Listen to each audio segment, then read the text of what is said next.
बारामतीत अजित पवार यांचं बॅनर काळ्या कपड्याने झाकण्यात आलंय। गणेशोत्सवाच्या मंडपावरील बॅनर झाकून टाकलंय। शिवसेनेच्या जिल्हा प्रमुखांकडून बॅनरवर काळे कापड टाकण्यात आले। अजित पवार यांनी मंडळाला भेट न दिल्याने संताप व्यक्त करण्यात आला। पोलिसांनी शिवसेना कार्यकर्ता सुरेंद्र जेवरेला ताब्यात घेतले। अजित पवार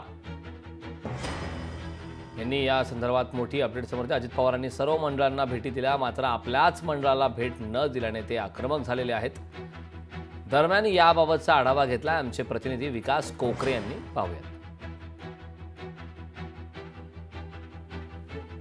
सर्व कार्यकर्त्यांना आदेश आहेत की कोणतेही कार्य करत असताना लोकाभिमुख तुम्ही कार्य करा, गोरगरीब जनतेचे प्रश्न सोडवा।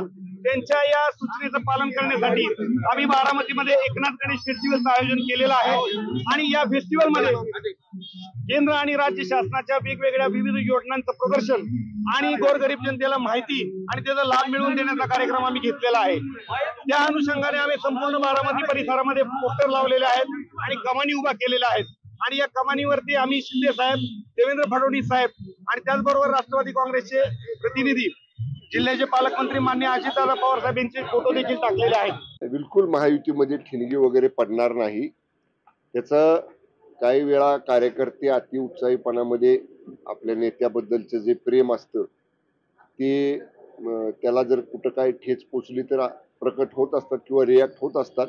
पण महायुतीमध्ये बिलकुल अशा बारीक सारीक गोष्टींवरनं मतभेद होणार नाहीत किंवा ठिणगी पडणार नाही। कुणी फोटो लावला, कुणी नाही लावला, कोणी फोटो लावला किंवा त्याच्यावरती काळं लावलं, ह्या सगळ्या जरी गोष्टी असल्या तरी महायुतीची मध्यवर्ती समन्वय समिती जी आहे त्या मध्यवर्ती समन्वय समितीमार्फत आम्ही सगळ्याच पदाधिकाऱ्यांना सूचना दिलेल्या आहेत की आपल्याला अशा छोट्या छोट्या गोष्टींकडे लक्ष न देता आपल्याला महायुती अधिक भक्कम करायची आहे। लोकशाही मराठी ऐका, पहा, जागरूक रहा।